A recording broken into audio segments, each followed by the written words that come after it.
When you speak, I hear silence. Every word a defiance. I can hear, oh, I can hear. Think I'll go where it suits me. Moving now to a country with everyone, oh, everyone. Before we all become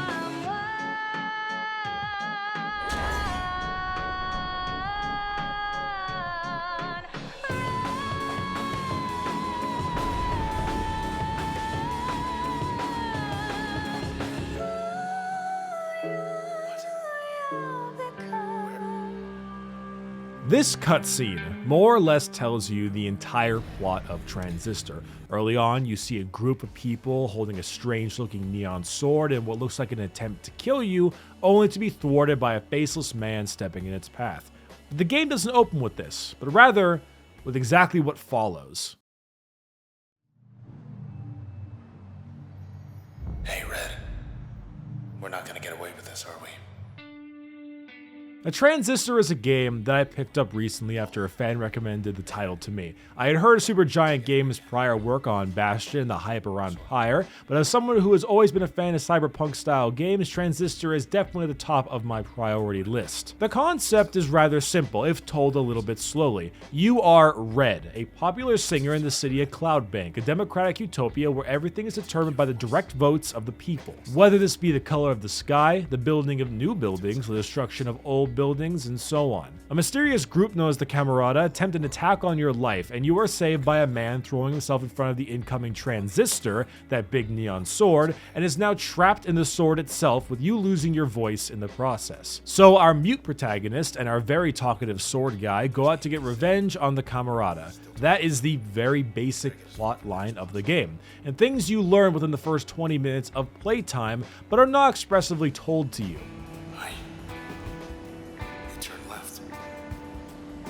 Thought we were gonna skip town. We're going back there. You meant these things. They do not have a sense of humor. They will track you down, wipe you out, and take whatever's left of me back to those 2-bit Camerata pieces of trash.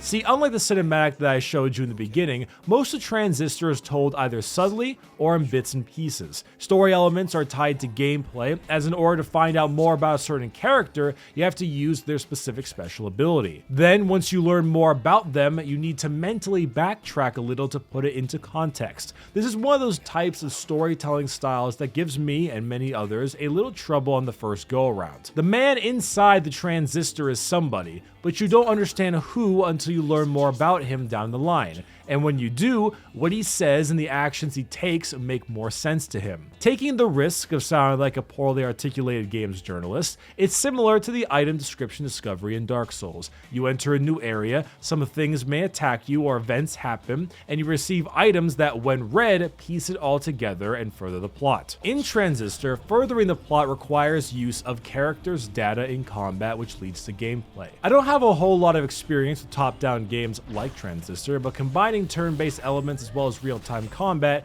isn't a completely new experience to me, as I do play enough MOBAs in my own time. In fact, top-down quasi-turn-based is a good way to describe Transistor. The entire game can be played in real time, fighting and running and kiting enemies. However, some enemies will make this much more difficult and require the use of your turn ability.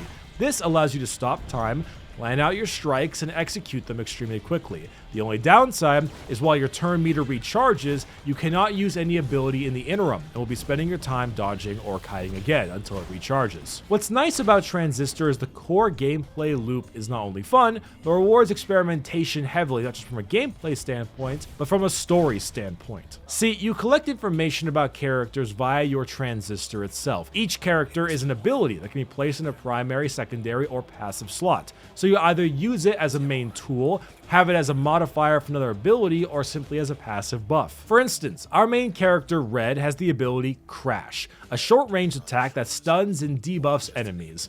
Or it can be added to other attacks to make that attack naturally stun enemies instead. Or you can use it as a passive to gain immunity to all slows and also damage resistance. This is true with every single ability, and once you use the ability in the required slot in combat, you unlock more lore regarding the character. Mixing and matching is not only fun, but actively rewards you as a player.